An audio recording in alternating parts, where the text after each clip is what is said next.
Hi, welcome everyone. It's 6 o'clock, so we're going to start. Um, first of all, thank you all for coming and thank you for being a sponsor of the Snow Sports Museum. I do have a couple small little announcements. But first of all, I want to thank all of our volunteers. Scooter's in the house, Cindy's in the house, Mary Jo's not here. I don't know. We have an amazing group of volunteers that help us at the museum, and then our staff is small but mighty. Always a big shout out to Ashley and Andrew who set everything up today, and Whitney and everybody who does everything. So thank you to the entire staff. And we have no board members here tonight, which is fine.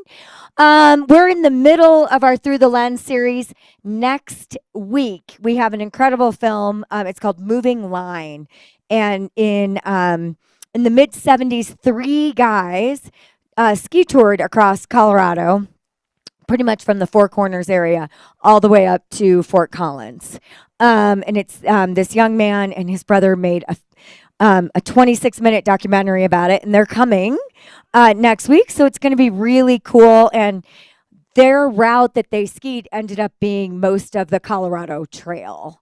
So it's pretty cool, pretty interesting, and it's called Moving Line. That's next Wednesday. I want to thank all of our museum members here. Gary and LaDonna are here. Eric Pearson, Ken and Sarah. There's lots and lots of members here tonight, but membership has its benefits. You get, well, in our little world, you get front row seating, which is so fun. Martha and Kevin are here. But no, also it's just a good way to support the museum and help us keep these programs going. Robert Presson came all the way up from Boulder. He lives in Boulder, which we love. We have a ton of members all over the state, so that's wonderful. And then we wouldn't be in where we are if it wasn't for the town of Vail.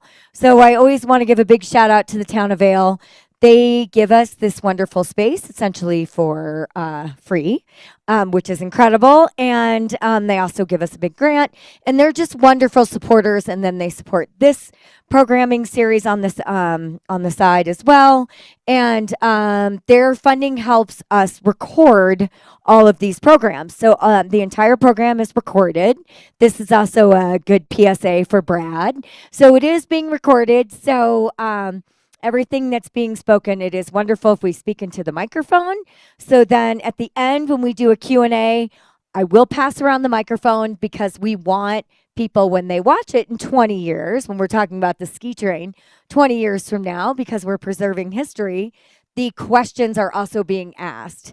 And if for some reason, Brad, they don't get the question on the microphone, you can just repeat the question when we do the Q&A. Yeah, so it's pretty cool. A 3 years ago, we had Rod Slifer was in here with Paul Tessweed, Bill Hanlon, J.C. Clark, and John Donovan. And, John and Rod, unfortunately, are both gone at this point. So we have that footage. So this is why this is also so important that we are hosting these programs.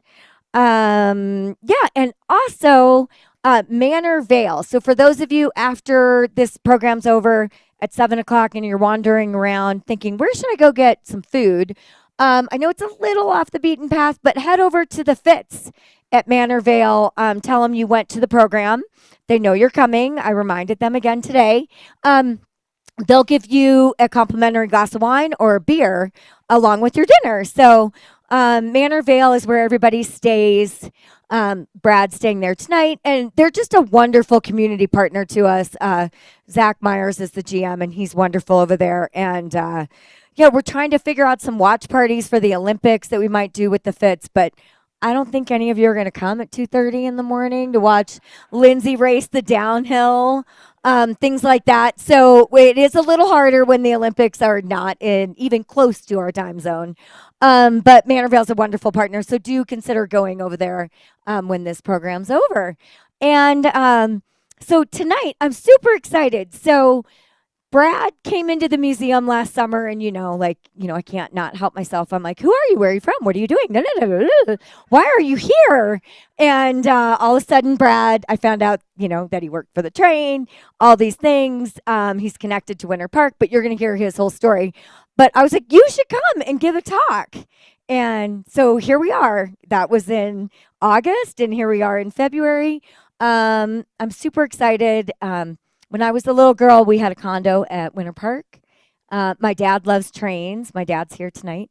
So I'm super excited to introduce Brad because he worked for Amtrak for 30 years. And he has a ton of information about the ski train and the history of it, how it got revitalized, and all the things. I'm not going to steal his thunder, but apparently he's much taller than me. Not, it's the boots. I think it's more than the boots. Not shocked. So I'm going to hand the mic over to Brad and then, yeah, and thank you all. Thank you so much for coming and supporting us because if we did these and no one came, well, then that would suck. So, Well, thank you very much. Thank you, Jennifer. Let's hear it for Jennifer. And what an amazing facility! Gosh, this is a gem, not just for Colorado, but everybody that loves skiing in the entire country can come here and see the stories about our champions. And that's a fantastic thing. Stories have to be told. What's the point of winning if nobody ever tells you your story? Tonight, we're going to tell a ski train story. Um, the first thing we're going to do is try to show a video that my friend Derek Brown, who is an amazing railroad photographer, created a couple of years ago. And we stole and plagiarized the music to do this. So please don't call Hollywood and tell them anything. But it'll take us just a minute to get that going. While we wait for that, I wanted to talk just a little bit about the Snow Sports Hall of Fame. Uh, I wanted to be in the Snow Sports Hall of Fame so badly as a young man in the 1980s. I'd heard about it. I hadn't been here, but I'd heard about it. Uh, uh, and I knew that some people were being inducted. A fellow that I know, I knew, Bob Beatty, was in it. And what a fantastic human being that man was. And so in my era, you had to beat Bill Johnson, and you had to beat Phil Mayer, and you had to beat Steve Mayer. And I couldn't even beat my buddy Zane. So I didn't make it. But it was such a thrill when I was able to call Zane and tell him that I was going to be at the Snow Sports Hall of Fame and you aren't. So that was a great thing. I hope you enjoy this. We're going to play it. Hopefully the sound will work good. And then when it gets done, I will come and say a few things.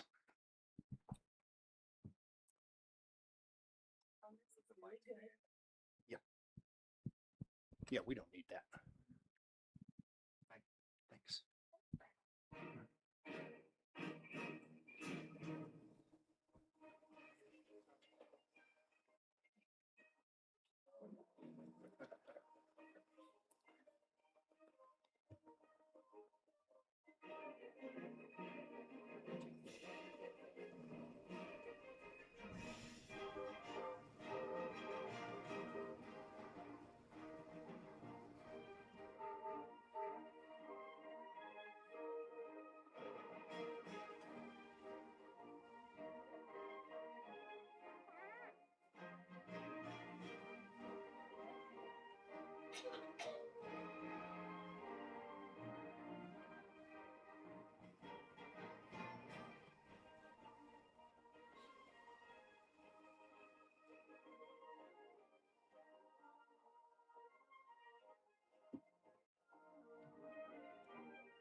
Eric Brown's work. How about that? Does that get anybody excited about maybe taking a train ride? Yeah. I should use the microphone so that it can actually be recorded. I'll tell you, I started working for the railroad in 1994. And the story of ski trains goes way back before that. And I'm going to try and tell that story properly. And I put together all of these photographs, not realizing that when it gets blown up, some of them will pixelate. And so it's not going to look perfect on all of them, but I'm going to try and do a reasonable job with it. So I was just going around the museum. By the way, whoever does the displays here, Jennifer, give them a high five. They do an outstanding job. And as I was going around, I was looking at so much of the story that I have to tell is already told right here. So as I start, I'm going to start with the original ski carnivals. Now, skiing had started before the trains started running back in the 1800s. But it really got going when the ski carnivals, starting in Hot Sulphur Springs, started to be a thing. And people would get there by riding on the Moffett line, and they would get to Hot Sulphur Springs, sometimes over 1,000 a day. And that was all about this guy, I think it was Holsen, a Swedish guy. And he was a great ski jumper, and people would come and they would watch him jump, and then they would try to jump and it wouldn't go well. And they would go to Hot Sulphur Springs on the train. And then they would start trying to have as much fun as they could in the snow. And they would form their own trains. And if you've been to Hot Sulphur Springs, it doesn't look a whole lot different now than it did then. And it was a tremendous start, but it was still a cumbersome ride to get to the snow, and the gear wasn't great. People got wet and cold fast. So as time went on, the railroads improved. As the railroads improved, it made it easier to get to the ski slopes. Just a second, trying to keep up with my notes here.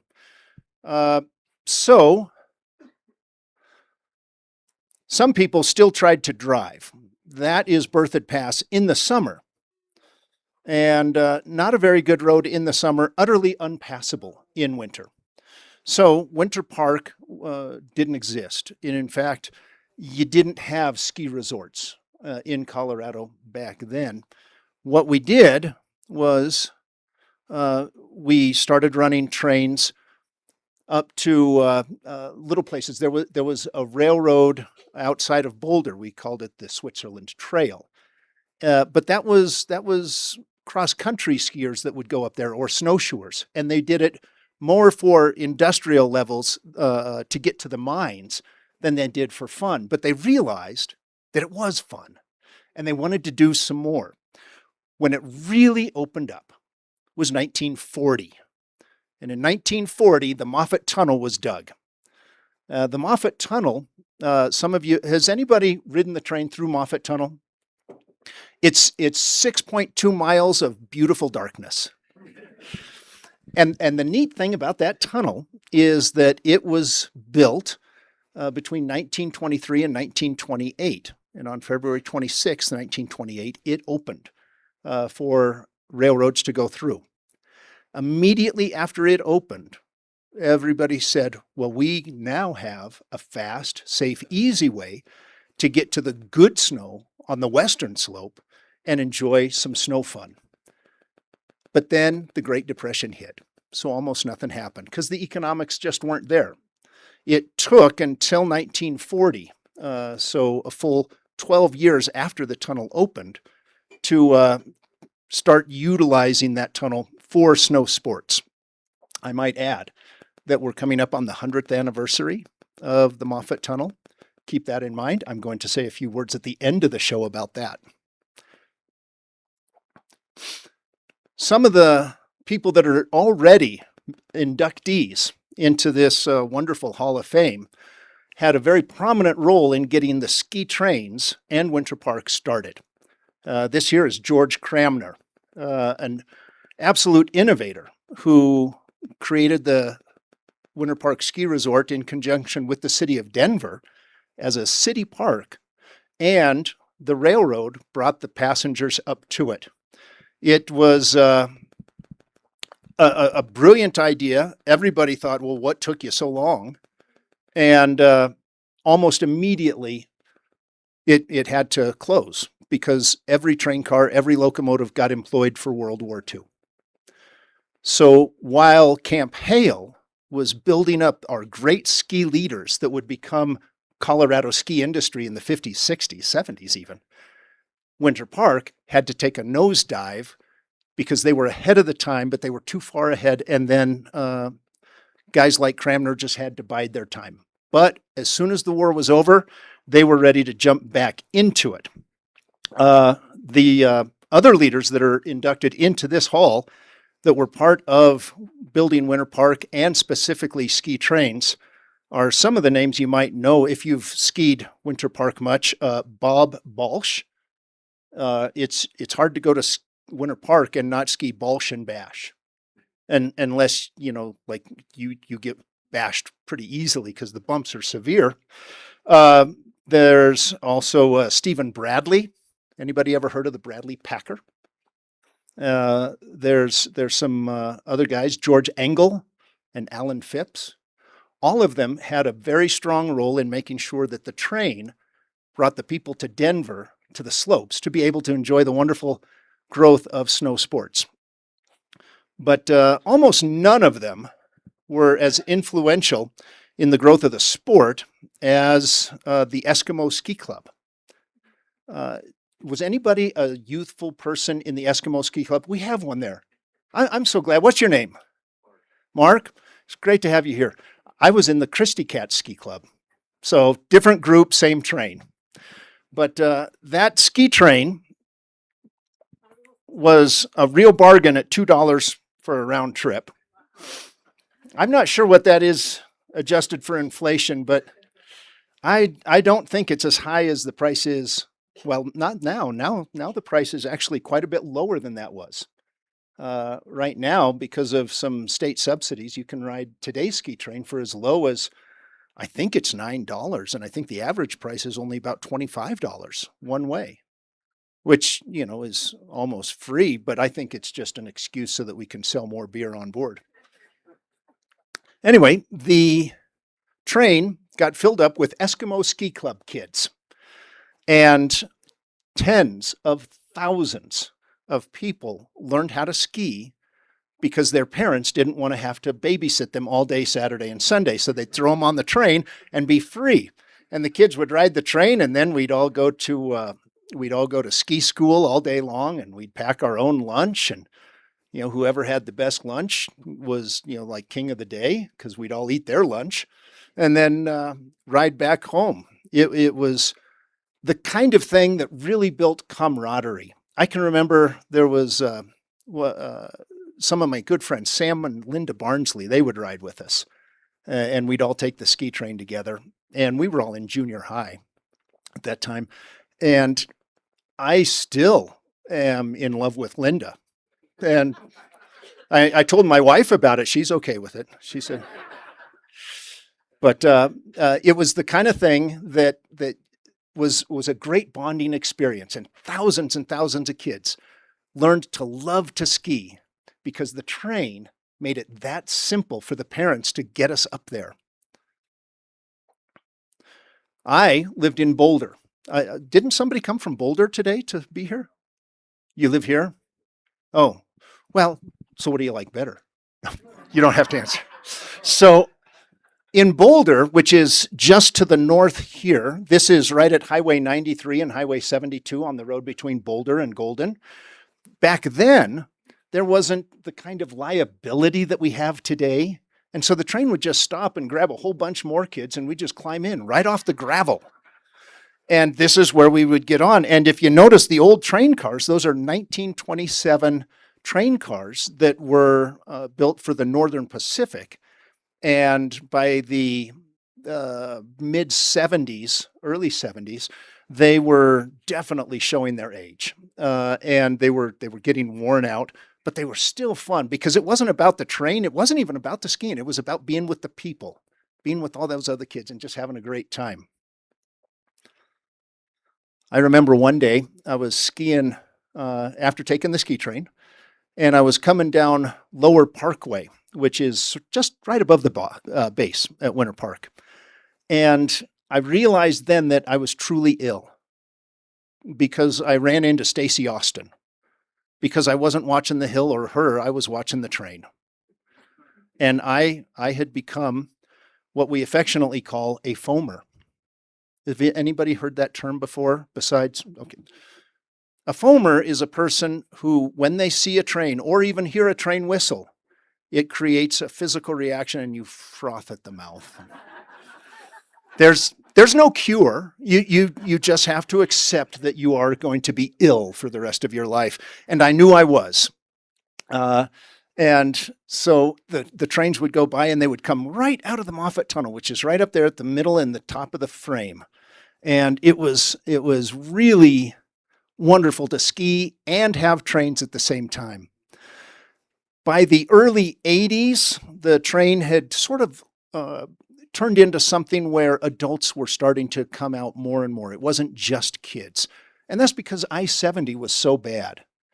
The years before I-70 had Eisenhower Tunnel open, some of you might remember Highway 6. Well, as soon as you turned off I-70, as I was growing up, after the Eisenhower Tunnel was complete, it was just like that, going from Empire over the top of Berthoud Pass to try to get to Winter Park. And so more and more people were starting to turn to this rickety old kid train that the Eskimos rode, and they didn't mind paying the fare, and so they would ride. And it sort of became two trains. You had a little bit more sophisticated, a little bit older crowd in the front cars, but you still had the Eskimos in the back. And I found myself in this car more than I found myself in the adult car. And so the kids kept coming right up and through the 80s. But then those train cars were just about finished.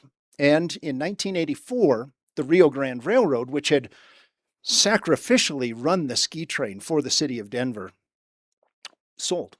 They sold the entire railroad to a fellow named Philip Anschutz. And he had enough money to do it, but part of the deal was he got this rickety old ski train that the ski club rode on and a handful of adults. And it lost money, and the train cars were old and wiped out, and the Denver Union Station was starting to get pretty dingy. And so you would think that the wealthiest person in the entire state would all, just say, okay, chuck that. I'm just going to do what I'm good at, which is make money running a railroad. But he didn't. He decided to go the other direction. He went shopping, and he found himself a train. And so we said goodbye to the old ski train, and we said hello to a new one. And Mr. Anschutz poured millions into this project. And what he did was he went and bought a bunch of old commuter cars from Canada up near Toronto, bought a couple of locomotives, and then had them completely refurbished, repainted, recovered on the seats, new flooring, new windows, new wheel sets. Just to let you know what kind of sacrifice he made to put that in, and I guess everything's relative to how much money you actually have in the bank, but one wheel with an axle and two wheels is about $17,000 in 1990 because it's solid steel, and it's an awful lot of weight too. He did it. He did the whole train. So 4 axles for every train car, and 17 train cars on his set. And then he hired a whole group of professionals to run it like a real business. And the price went way up, and the Eskimo Ski Club sort of faded away because the price wasn't so low anymore. But the entire community of Denver started coming out. And suddenly, this train that was taking people to the slopes wasn't just a raw piece of transportation. It became part of the culture of Denver. part of the fun of getting out there on that railroad and enjoying a train ride, and then getting the benefit of an all-day ticket up on the ski slopes. And Winter Park, I mean, it's not Vail, right? But dang, it's got some good stuff. When the snow is perfect and you're hitting a line and you're going down Outhouse or Mary Jane and your knees are still young enough to do it, which mine used to be, that's as good as it gets. And the train opened that up to so many people. And we would have law firms and we'd have real estate companies, and every corporation in the city was trying to show up and bring all their clients, all their employees. It became one of the go-to things to do in Denver in the winter. I was going to Metropolitan State College at the time in the early 1990s. And I was getting a degree in travel administration and tourism with hopes of satisfying my illness, which was to work on trains. And the head of the group at the time, Craig Mize, who was Phil's employee, he tolerated me and let me come and work for him. And that was my first railroad job in 1991. It was absolute heaven for a train fan, and an avid skier to have that job where I was paid to ride the train and ski and then ride the train home again. And I had recently gotten married. We had a son by then, and I was able to bring my wife and son up there. And now my son, who's 35, is an outstanding skier. We had another son who's actually here today. Jonathan, are you here? Way back there. Jonathan is now working as a snow groomer in Aspen. So the industry is deep in our family. But it started right there. That was the first train job that we had. Mr. Anschutz ran that train faithfully right up until 2008, 2009. And at that point, the city of Denver started renovating Denver Union Station. That tore up all the tracks that Mr. Anschutz needed to put his train on. And Amtrak built a little shack of a station about a quarter of a mile away, and there wasn't room for Mr. Anschutz's train to get in there. So there wasn't a station. There wasn't a track. Mr. Anschutz went to the political establishment of Denver at the time, said, I need a little help. They gave him nothing. And they let politics get in the way because they had some disagreements on some other issues. And they couldn't compartmentalize and realize what an absolute value, what an absolute gem our city had, our state had, by having a train that went and let people off literally 50 steps away from the Gemini lift, 120 steps away from the gondola. So a little further for that. But he got nothing. He got no support. At the same time, the cost of insurance was going through the roof, and the wheel sets and the windows and all those things that he had paid for back in the late 80s were getting pretty worn out by then, and they had to do it all over again. And he said, no, I just can't do it. We're not going to do it. And he sold. And coincidentally, a company in Canada bought the train back. Not the same company, but it went back to Northeast Canada. And Denver didn't have a train. And suddenly, the only way to get to the ski slopes was to either drive or, get a jet. Most of us didn't have one of those. So that was a tremendous loss, and we entered a dark area. At the time, I was working for Amtrak. I had started in Wyoming and then moved myself over to Washington State, and I helped begin what became Amtrak's Cascadia Corridor trains, and that was great, but there was no ski areas. You couldn't get anywhere near a ski area on trains in the Pacific Northwest. In 2008, my mom gave me a call. She said my dad needed to get a heart stent. He was not doing well. She asked me to move home. That was enough for me. We were gone. And we came on back to Colorado. Good news is Dad made it right through, and he lived for several more years. But it did put my seniority back in Denver where it belonged. And so I was able to be here to see the last of Mr. Anschutz's ski trains run. And then for several years, we just sat there without a ski train. In 2013, the Union Station tracks were put back in. And then we had enough room for the Amtrak California's effort to start using real Union Station again. But there were 2 tracks, not just one. And with that second track, the world was an open book. We could do anything we wanted with it. All we needed was a train. And suddenly it was absolutely crystal clear to me that the ski train needed to come back. But I didn't know how to put it, formulate it. I didn't have a concise understanding of what that meant until I got an article from a guy named Bob Brewster from a group called Colorail. Anybody heard of Colorail? They're the premier rail advocacy organization in the state of Colorado. They're the guys that came up with the idea of doing front range passenger rail, for example. They worked really hard to make sure that Union Station remained a train station, not just a fancy hotel. So that's what they did. Bob was one of them, and he wrote this article and said, Amtrak ought to run the ski train. And I thought, well, I'm Amtrak. I was a conductor. I wasn't an executive anything. But I started fleshing out the idea in my head, and then I sat down with my laptop and I started doing this. I got the email at about 9 o'clock at night. And at 5 in the morning, we had a business plan. And it was going to be Amtrak running a every weekend ski train. So that is where we went. And in 2015, Amtrak, did that come out? Yeah, see how it pixelated. I'm so sorry about that. In 2015, I went to one of my bosses, a short little lady named Joy Smith. And I'm going to try to put her in context. She's one of those souls where it doesn't matter if you're above her on the organizational chart or below or to the side. When she decided that something needed to happen, she had the presence of will to where everybody kind of had to say yes. And I shared this plan of the ski train with her. I said, we got to do this. And she had a good look at it. And she said, Bradley, you just sit right down here and we're going to do this.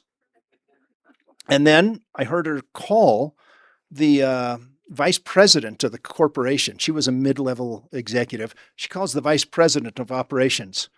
And she said, Joe? He said, yes. And I could tell he was afraid. He was afraid. And she said, here's what you're going to do.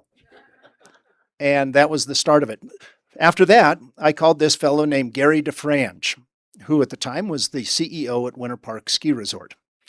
And I didn't know who I was calling. I called the 800 number and I said, let me talk to the most important person you can, because I've got a pretty big idea. And the lady at the switchboard said, well, I don't know. Okay. I heard a few clicks. Hello, there's Gary. Gary, my name's Brad. I think we should run a ski train. I work for Amtrak. He says, I've been waiting for this call. And that started a lifelong friendship. And Gary DeFrange is just one of those fantastic human beings who saw something and he said, we can do this. They took my business plan with help from Colorail and some folks from Winter Park. We really refined it. We put a great proposal together. And Amtrak said, first thing we got to do is find out if anybody actually wants to ride this train. So we said, all right, March, I think it was 15th and 16th of 2015. So the 75th anniversary of Winter Park opening, when George Cramner was able to get that ski resort started. The 75th anniversary, we decided we're going to run an Amtrak special up to Winter Park. We'll use the same infrastructure that the Anschutz ski train used. See, there's no platform. You just get off the train right into the snow and rocks. But we ran this, and we couldn't even advertise. We just put one announcement on National Public Radio, and we had about 400 seats to sell. Blam, sold out, 1 hour. And they couldn't write down the wait list names fast enough. So we made an announcement the next day on NPR. The only place, one little tidbit. We said, we're going to run the ski train again on Sunday. That took 2 hours to sell out. And just like that, 800 people. And it was expensive. It was $75 round trip, which might not seem like as much now, but it was still some money. And nobody even thought about the money. They just said, get me on that train. I want to show some support. And they did. So we ran this train that day. Gary brought out all the flags. We made it as fun as we could. People loved it. The railroad is the white elephant in the room, the guys that own the tracks. So Amtrak can say, yes, run it, but it's the Union Pacific Railroad that owns the railroad. And they're the ones that say whether or not we can go on their road. It's impossible to do anything with them or without them. So we went to them and didn't really get a positive response. And so I just started making a couple of cold calls to some people I thought might be able to help. One of them, his name was Cory Gardner.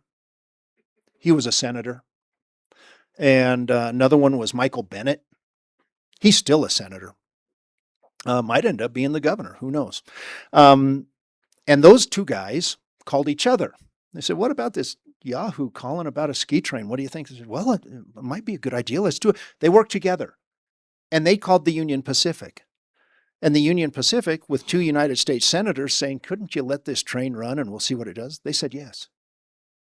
And they said yes at the same per mileage cost that we spend for the California Zephyr, which is a great discount compared to, for example, one of these oil trains that has the potential to sour and ruin the entire Colorado River if it ever crashes.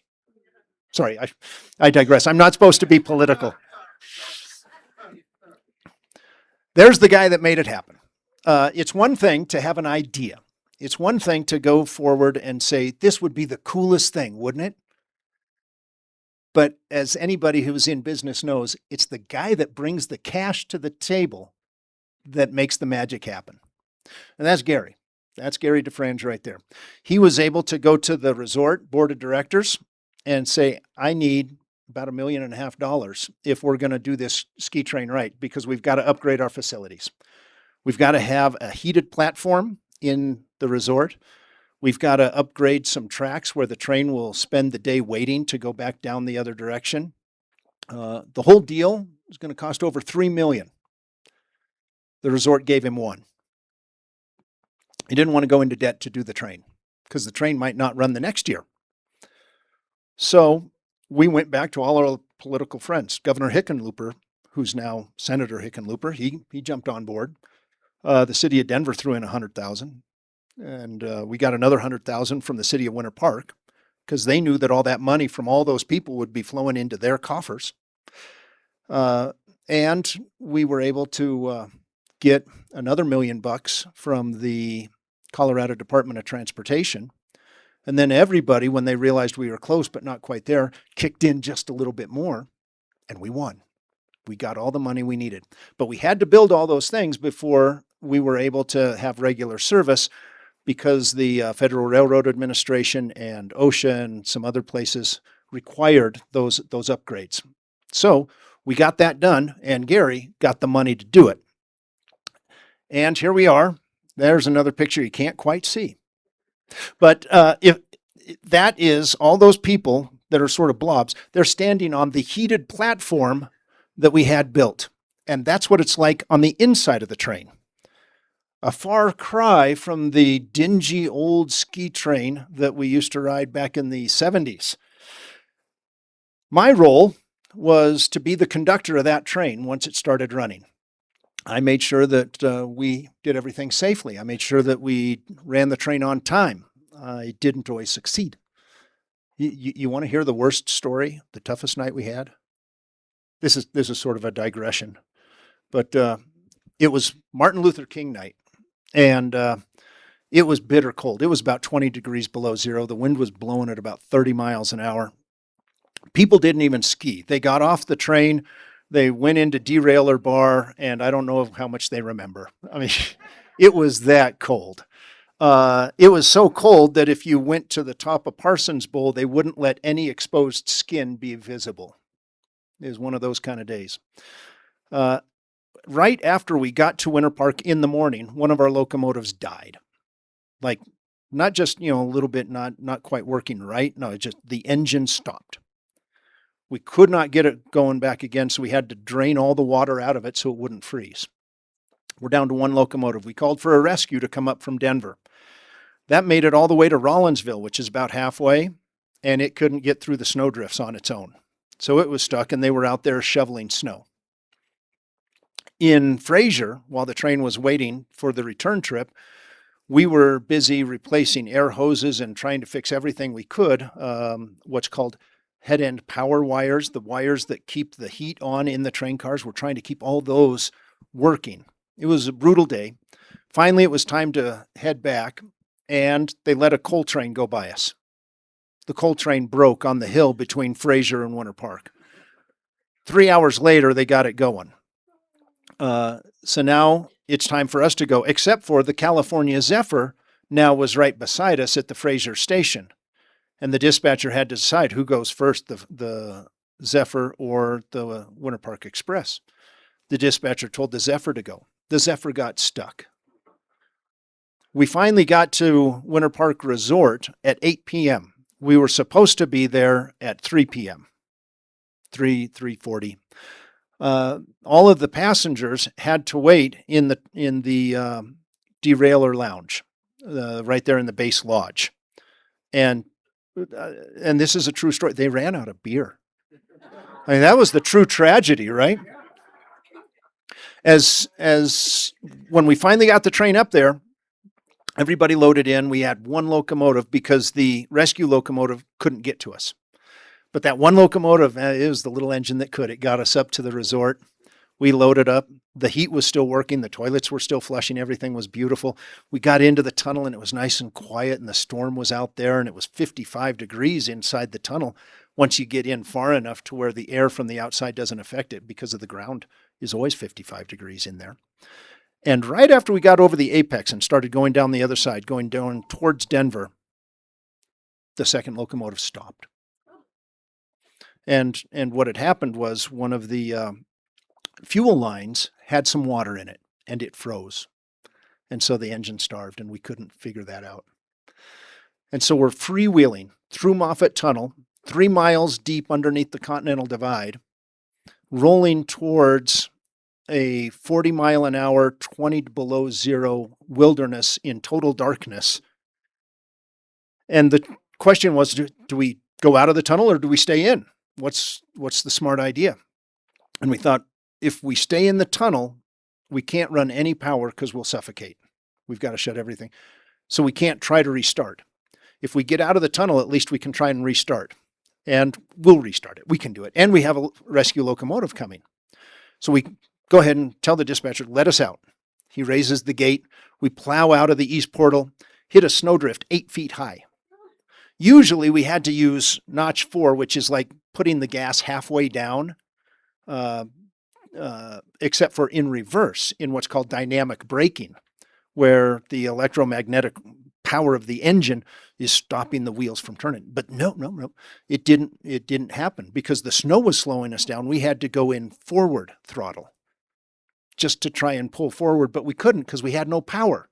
And so we were slowing down rapidly, except for then it was so cold that the air hoses, all of the O-rings in the air hoses were starting to freeze up, and the air was leaking out, and now we don't have brakes. And we're on the 2% downhill. So my assistant conductor and I, we rapidly pull down all of the hand brakes, and we get the train stopped, which is good. So between the snow and the brakes that are manually applied, that's good. But that was our very last option. You know, there's built-in redundancy to every system. We were at the end of the redundancies and hanging almost, when you're in railroading, it feels like you're on a cliff when you're on a 2% downhill and you're hanging by the handbrakes. Waiting for the rescue locomotive to get there, trying desperately to get it, one of our 2 locomotives running. The train cars are starting to get cold. We got 400 people on board. And then the cell phones went out and the radio went down. Now we have no communication with anybody. All the power is out from the grid. And so we got nothing. It's just us.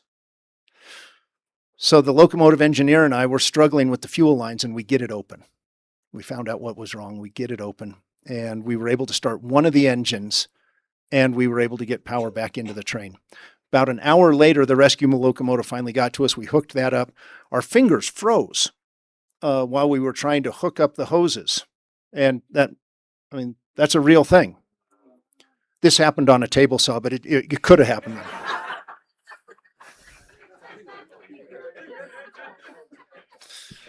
So we got those hoses together, but now the rescue locomotive was backwards. And so rather than having the nose and the headlight forward, we had the tail light and an open door to be able to see where we're going as we plowed through 3 feet of fresh powder. And we had to ride that way for 50 miles, going backwards, all the way to Denver Union Station. And all of the conductors, there were 4 of us on the train by then, we had to rotate because you couldn't stand out there for more than 2 minutes before you froze up. And then you had to sort of drape yourself over the block of the engine to warm up. We got into Denver Union Station at 3 a.m. and not one person got hurt and not one person complained because not one person made it down the hill on I-70 that night. So the Winter Park Express was nothing but success. We've been running, if you include the test train in 2015, we've been going for over a decade. In that time, we've traveled with well over 100,000 passengers. We've been dealing with people getting on and off big metal trains with poles and skis and boards and wearing huge plastic clunky boots. And we've never had a single injury, not one. And that is the thing I'm most proud about. Because if you bring a person to the slopes to enjoy the beauty and the wonder and the thrill of snow sports, and they go home injured because you couldn't keep them safe, that's kind of a drag. That ruins everything. It's just fine if they break their leg on the slopes. That's kind of fun. And then they can sit on the train and tell cool stories.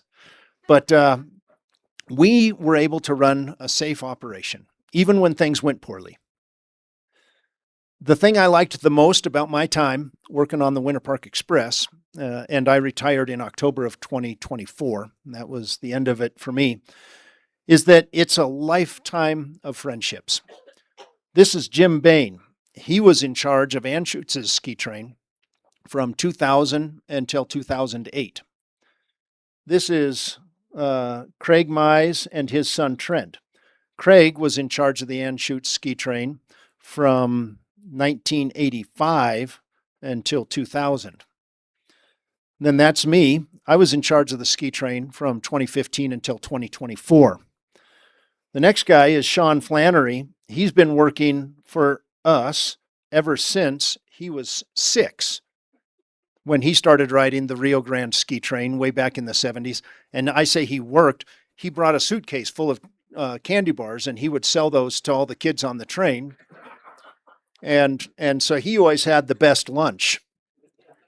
The fellow behind him is the current operator of the Winter Park Express. That's Antonio Fisher. And I'll tell you what, this guy, he puts me to shame. He is so fun and energetic, and people just absolutely love riding the train with him. And if you have any chance to go to Denver or even Fraser and go backwards, go take that train just to meet Antonio. And he'll crack you up. He's hilarious. And then those other 2 fellows are a couple of volunteers that have helped us as we make sure that we have good customer service and make sure that everybody stays safe. Okay, enough of the past, because the past are the stories. What's really exciting is what's going to happen next. And right now we have a new tax where people that rent rental cars in the state of Colorado have to pay a new tax, and that tax supports transportation improvements to the state. The Winter Park Express is the primary recipient thus far of that money. And that's why the price has gone from what it was in 2004, which could be up to $120 for a round trip, which still isn't much compared to a day of skiing at Vail, but it's a little something. And we sold out with that price. But now you can do it, and I don't think anybody's paying over $60 a day to ride the train now. And it's getting back to the point where everybody comes and every company comes. And the ridership has doubled since I left once they figured out how to do it right, I guess. But so the future of the ski train is bright, but it's only bright because of the Moffat Tunnel. The Moffat Tunnel has its portal at 9,000 feet. Anybody know how high the portal is at Eisenhower and Johnson tunnels? Yeah, it's over 11. So you're talking about a couple of thousand feet lower. So you don't have to climb as high. The weather isn't as severe. And it's 9 miles long. 6.2 miles long. Takes a little over 9 minutes to get through it. It is the key piece of infrastructure on the railroad system in the state. That is what makes it great. And it's going to be 100 years old. So I had a meeting this morning with a great author in Fraser. His name is B. Travis Wright and his wife Kate Wright. And together they've written all kinds of books on the Moffat Tunnel and Rollins Pass. And we are going to co-chair the Moffat Tunnel Centennial Celebration Commission, which we hope the state legislature will approve. It'll be an unfunded commission. Then we'll go and we will solicit money from people like the Union Pacific Railroad and the oil companies and everybody that, Denver Water, everybody that has a stake in the Moffat Tunnel, and say, give us some money so we can put on a great party. And then we're going to have an amazing party. We don't know how big. We don't know exactly what it'll be. We're still in the planning stages. We got 2 years and 3 weeks to go. But we're gonna make it awesome. I want it to be the greatest party the state has ever had, because it's celebrating one of the greatest pieces of infrastructure we've got. And if the main reason we need to have the state make us an official commission is because that is owned by the state of Colorado. There was a bond in 1923. The people of Colorado approved it. That's how they got the capital to do it. And then the taxpayers never paid a dime. All of the revenue that was generated by the railroads running trains through that tunnel is what paid that bond off. A fantastic use of government, where they capitalize something that's a little too tough for private industry to risk, and then they let the operation of it do the payback so that the public benefits and doesn't have to pay. So I think it's a fantastic thing. And at 12:15 on February 26th, 1928, the first train went through that tunnel, and that plaque there was sealed as a time capsule. And we don't know exactly what's in it, but we're going to find out at 12:15 on February 26th, 2028. And that will be the pinnacle of the party after the balls at Union Station and all that other fun stuff. And I just talked to a fellow this morning. After I got done with the meeting in Fraser, I gave him a call. Has anybody ever heard of Ed Dickens? Has anybody ever heard of the 4014 Big Boy steam engine? You guys have got to improve your rail knowledge. Come on now. The Big Boy was the largest steam locomotive ever built. In fact, it's the largest locomotive ever built. And it is an absolute wonder to see this thing go by. And Ed said he's going to work with us and he's going to try real hard to bring that train up to Moffat Tunnel when we have our party. Am I out of time? Yeah. Okay, when you walk up, it scared me. Yeah. Okay, I've gone a little long. I apologize. Let me tell you a little bit more, and this is a little closer to home. We have a group called the Western Rail Coalition. You might have heard of that before. We have the leader of the Western Rail Coalition here in the room now, James Flatham, somewhere. Where are you, James? Give a wave. And I'm a member of this group, and we have high hopes of getting the Tennessee Pass line from Dot Cerro up through Minturn and on to Leadville to be used with battery electric passenger trains, cars that are very quiet, very beautiful, and will be able to make it possible for visitors, but especially workers, to get safely up here from parts of the state that are more affordable. And I can tell you, with family that works in the ski industry, trying to find a way to own and build equity in the resort towns that we try to have them live in is virtually impossible, but it's not impossible in Dotsero or gypsum or rifle. The trick is, and I'm a very environmentally minded person, the trick is to upgrade the track so we can run passengers without making it too tempting for people like oil companies to run oil trains, because the Arkansas River is far too fragile to have an oil train fall into it. The Colorado River is, and we're already running those darn trains. When we have a great track up in Wyoming that they could run those trains on, where if the likelihood of a derailment is very, very small, and even if it does, all you have is a piece of greasy grass, as opposed to a dead river that 40 million people depend on. So finding a way to be able to protect the environment, but at the same time do something that's great for the environment and the community, and especially make sure that people who decide to dedicate their lives to creating the snow sports industry can have the benefits of home ownership and things that build equity. So we have high hopes that we can get that done. It's a trick. I'll tell you what, it's a serious political trick, but we think we're up to it. Because if we can make a ski train run, we got to be able to make one of these Stadler flirt trains run. That's a bad picture. I'm not going to show it. But I'll tell you what that picture was. That was my big push. And I'm sorry about the picture. It was so bad.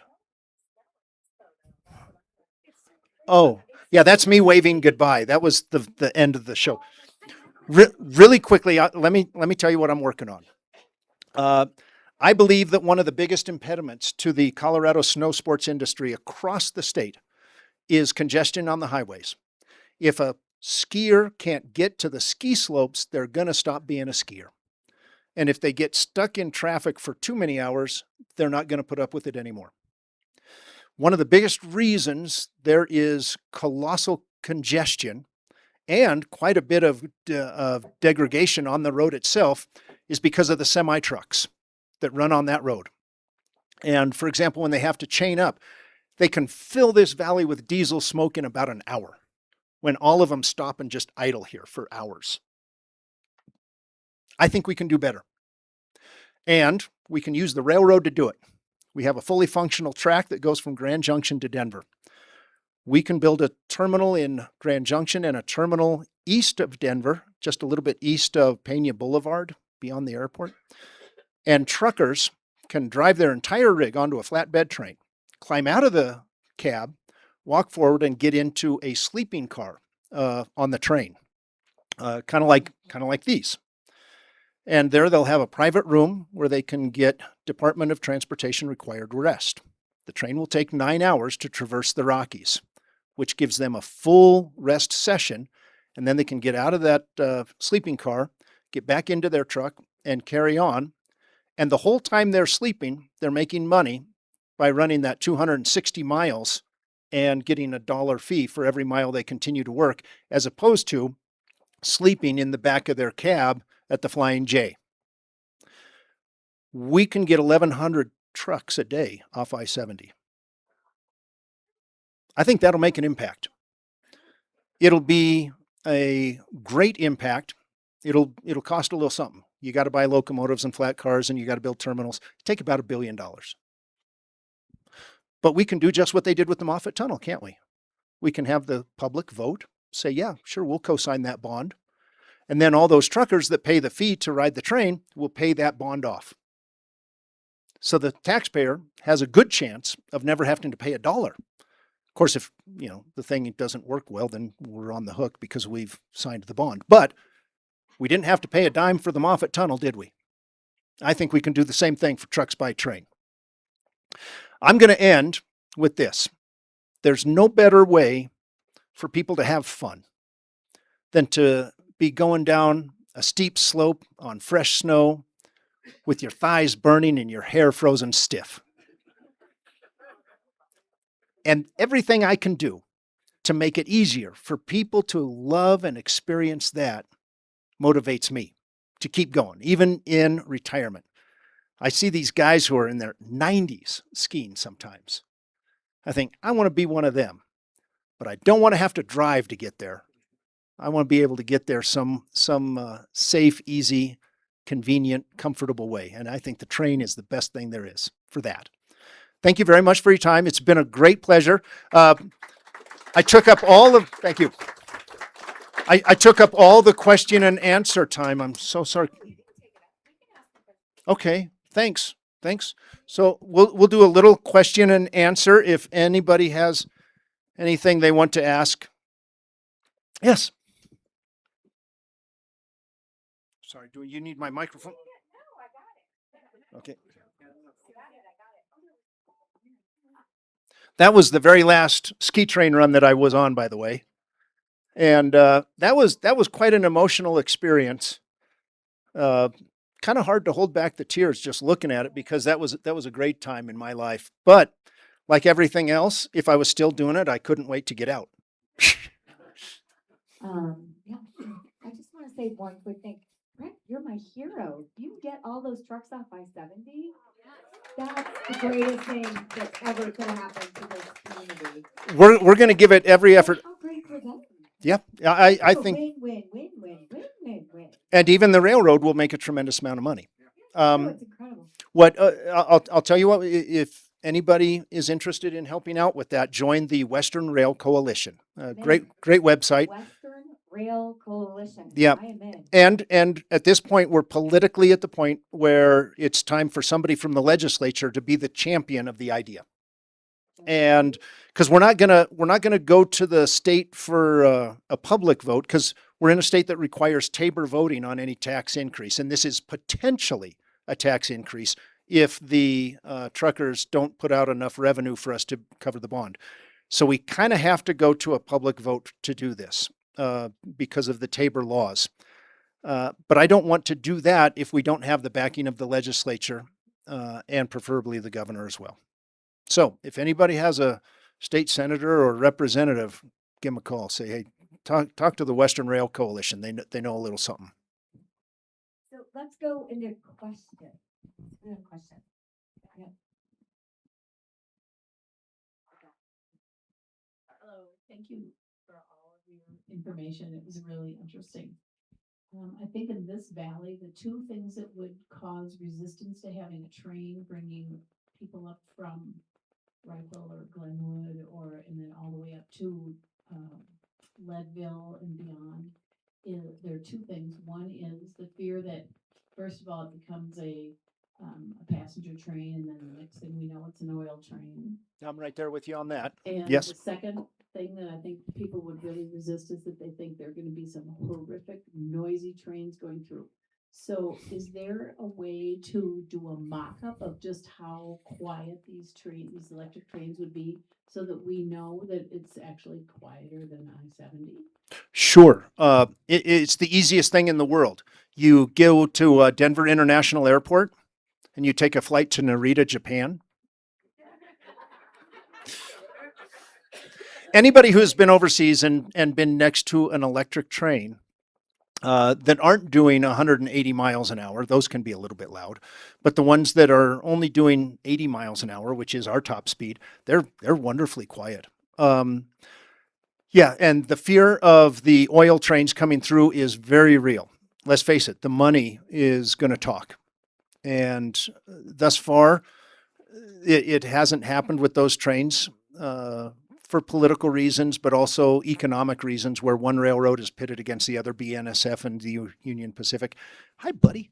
But what I expect is that they won't want to run oil trains over that line because it's got a 3% plus grade as you get right towards the apex of Tennessee Pass. And that makes it really dicey for locomotives to be able to handle a train with the kind of length they want to make it economically viable. Also, there's going to be a real push. There is a real push for them to truck the oil up to Wyoming and run it across Wyoming rather than truck it from Vernal south to Price and load it at a place called Wellington. And that's where all those oil trains originate. I think that Colorado is going to become a pariah. I hate to say it, but when it's going to absolutely go up to Wyoming is after the first wreck, when the oil trains go into the river. I don't want to get there. We can see it coming. It's not a question of when, of if, it's a question of when, because railroad accidents happen. And in spite of all of the safety features we throw on, just between Moffett Tunnel and Denver in the last 10 years, there have been 3 major wrecks. It's going to happen. If one of those trains goes off into South Boulder Creek, it will ruin Gross Reservoir. If Gross Reservoir is ruined, then the drinking water for the north half of the Denver metro area is offline. So we're fighting the battle. We're fighting the battle. But yeah, that's a legitimate fear.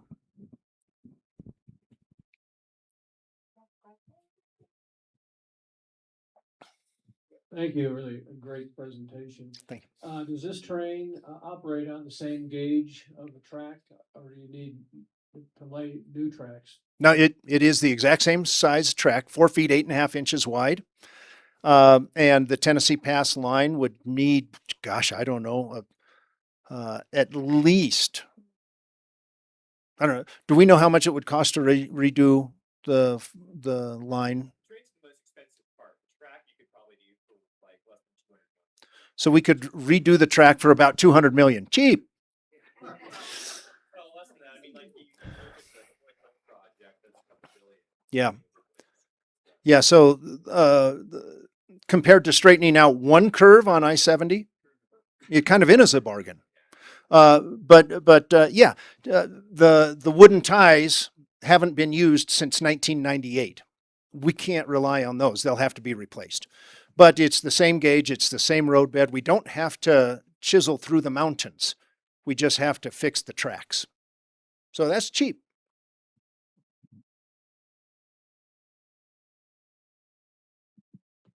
Is the Moffett Tunnel, like the Eisenhower Tunnel, much larger in its capacity than the chamber that the train goes through?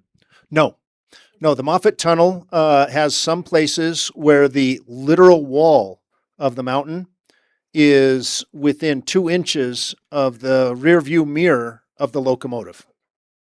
So that's pretty tight. They built it in 1928. They didn't have tremendous tooling. They weren't going to do more than they had to. The good news is that it's still holding up. So some of the concrete retaining walls that were built are 2 feet thick, and they're still holding up to this day. Let me put it in this sense. That road was built, let's just use 1928 as the starting date.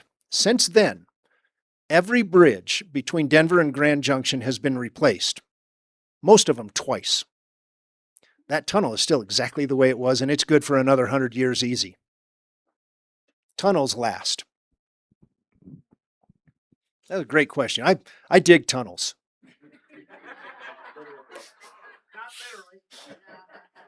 We could get a magnet with them.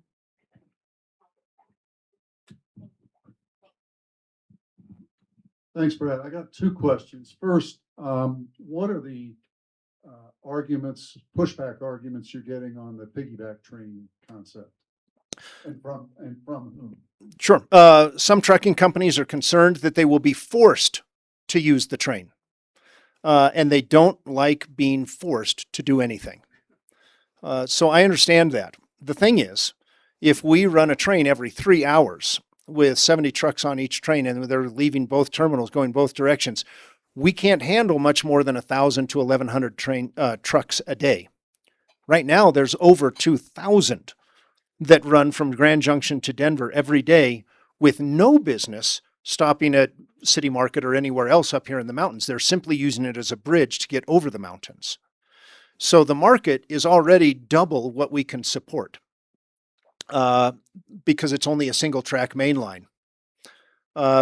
So that's the main pushback. And so they will not be forced. And once they realize that, they're a little bit happier. And then they're concerned about the reliability of the service. And that's where the $1 billion comes in, where you have to do the upgrades and have new equipment and make sure that the terminals are outstanding so that a trucker can drive up, get on the train, and in short order be underway. because they don't want to waste time. If you're a trucker, you live by two things, the gas gauge and the clock. And so they're concerned. Yes. In Vienna, Austria, the Austrian Federal Railway started a program in the 80s where they did exactly this because their highways were getting destroyed by trucks going from Munich to Milan, going right across that little isthmus of Austria. It's a place called Tyrol. Nobody's heard of it, but it's kind of neat. Some fantastic skiing there. But I got to meet Franz Klammer once. Yeah, that was like one of the highlights of my life. If anybody remembers the '76 Olympics, one of the greatest ski runs of all time. I digress. And they've done it successfully and expanded greatly. And at this point, they don't even have to ask the truckers if they would please use the train. The truckers demand it. And that's where we'll end up. Yeah, so it's a tremendous thing. Also, through the Channel Tunnel, almost all of the truck traffic now between England and the continent is going on that by putting trucks on train. So yeah, it's absolutely known. It's absolutely simple to do the math and the comparison, and we will be profitable. Second question, your conductor seniority brought you back to Denver. Yes. I'm guessing you didn't serve exclusively on the ski train. No. When I got to Denver, there was no ski train.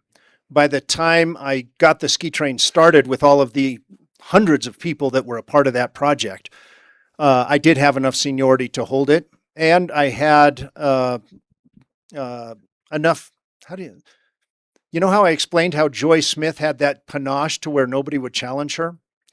The few guys with seniority above me in 2017, they didn't want to push. So I got lucky. There was a short time during COVID where we shut down for a bit, but other than that, I was the conductor. Any other questions? Yes, here, I'll bring the microphone over to you. I just have a quick question about where the track runs relative to the valley for the one that goes from Grand Junction to Denver. That's a really good question. From Grand Junction to Denver, the track goes right up to Dot Cerro, right along I-70 all the way. But then it takes a hard left turn and it goes up towards Bond, if you know where Bond is, and then over to Kremling, across to Granby, through Fraser, through the Moffett Tunnel, and then down through South Boulder Creek Canyon on its way into Denver. But then, right at the top of the foothills is perhaps the most stunning piece of railroading in the entire world. And I've been on a lot of trains in a lot of the world. It's where you turn right and you leave South Boulder Creek, and then you shimmy along the Flatirons just to the south of Boulder, and you go in and out of the tunnels, and all of Denver lays out before you while you're amongst these cathedrals of trees and rocks. And then you finally go down into what's called the Big Ten curve, where you do this big, almost spiral to lose altitude as you're going into Denver. And did you want all that information? That's a great question. Yes. Could you just give me information of who I contact to nominate you for the Fomer Hall of Fame? Because you're totally qualified. Good job. You know, that title sort of bounces between Ed Dickens and a guy named Paul Hammond, who runs the Colorado Railroad Museum in Golden. And compared to them, I'm nothing. I go near either one of those guys. Ed Dickens is the guy who runs that steam train I told you about. You really need a mop. I mean, but thank you very much. Brad, thank you again. You are my hero. You could get 1,000 semis off our road each day. Oh my God. Yeah. We'd be living in heaven. We already are in heaven. It would be really It's magical. pretty good here. Yeah. Yes. But that would make it much more magical. So thank you, Brad. Thank you, everyone, for coming again. Thank you, everybody. We do these programs, and then if we don't do them and you guys don't come, well, then it wouldn't be what it is today. So you make it so great. So thank you. Tom Rader have anything to do with that? No, but I know Tom. He's a great guy.